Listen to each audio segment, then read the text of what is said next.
I think that season one was Reach's real family, season two was Reach's professional family, and season three is Reach on his own, which is his natural habitat. This is Reach's story that he gets dragged into, but it is not to do with any connections with people that he's known, except one, who is somebody that he thought was gone, but apparently is not. And so there we start. Mr. Reacher, we're looking into the owner of a rug import business called Bazaar Bazaar. Let me guess. DEA thinks he's in business with bad people. You know him? I thought I killed him years ago.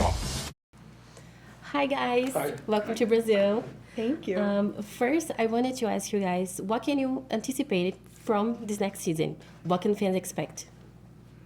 Action. Yeah. Action. Explosive action. We say that every season, but I feel like this season is... Well, that's it. You know, season one was an incredibly high bar, and we thought, can we beat that for season two? And yes, we did. Now, can we beat that again?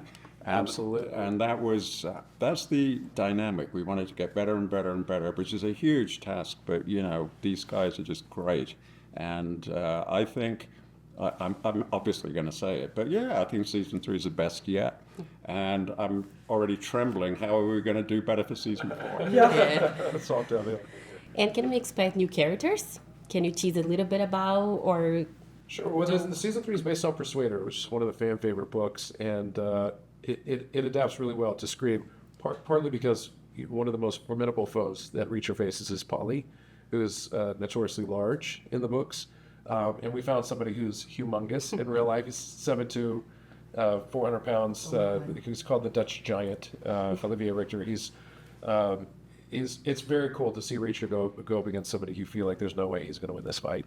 And that's a big part of this season, and I think one of the big draws for fans of the books, but a lot of fun for people who don't know what to expect yet. And talking about the books a little bit, how can you tell me what things from the book the series captured? Saying better. I think that season one was Reach's real family, season two was Reach's professional family, and season three is Reach on his own, which is his natural habitat. This is Reach's story that he gets dragged into, but it is not to do with any connections with people that he's known, except one, who is somebody that he thought was gone, but apparently is not. And so there we start.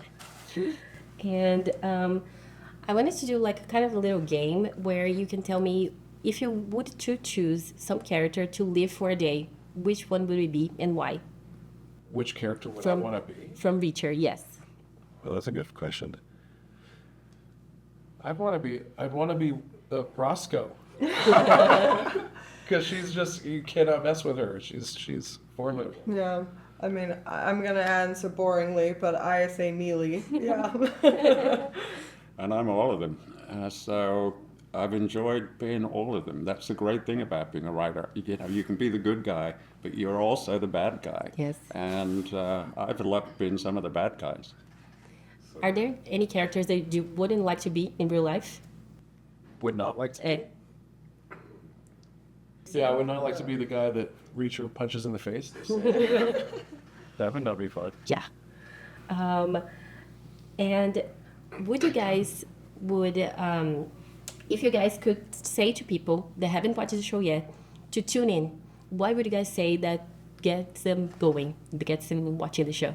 This is the most explosive season of the show. Like, this is like peak TV. I mean, if you want to sit down and escape to something that you're riveted by, and it stays just ahead of you enough to keep you guessing as to what's going on, you know, this is an adventure that I think everybody can enjoy. And there's also like no demographic. You're joining a large audience that I think for good reason enjoys this kind of thing. But so far, I think season three is the best of what Reacher has to offer, and I think people can really enjoy getting behind the show this year. And is there a moment from behind the scenes that you guys remember that was so fun, or some story that you guys wanted to share? Well, what happens behind the scenes stays behind the scenes. But it's a great question, because the viewer sees this fantastic adventure, but And I, because I can say this because I'm not directly involved in actually doing it, the hard work is unbelievable. I mean, hundreds of people working tens of thousands of hours, really, really hard under difficult conditions. And that's what nobody ever sees. And I wish they could, because then they'd understand how dedicated these folks are.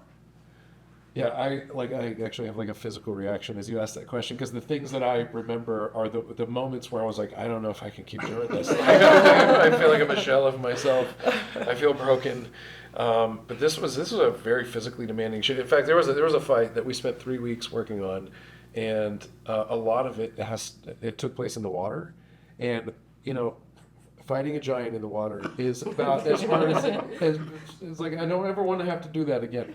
But I'm glad that we did, and I think it's definitely an experience that we take. It's a ride. It's like this is like a theme park ride that people get to go on this season. But yeah, I mean, it was just surviving this show was a feat. But I think it's great fun for the audience. I think prepping the stunts, and there's one specific stunt sequence that I really enjoy doing, and like having the faith of the stunt team to tell me, yes, you can do this, and we have faith that you will do it. And so to me, that was exciting. Yeah. Okay. Thank you so much for the interview.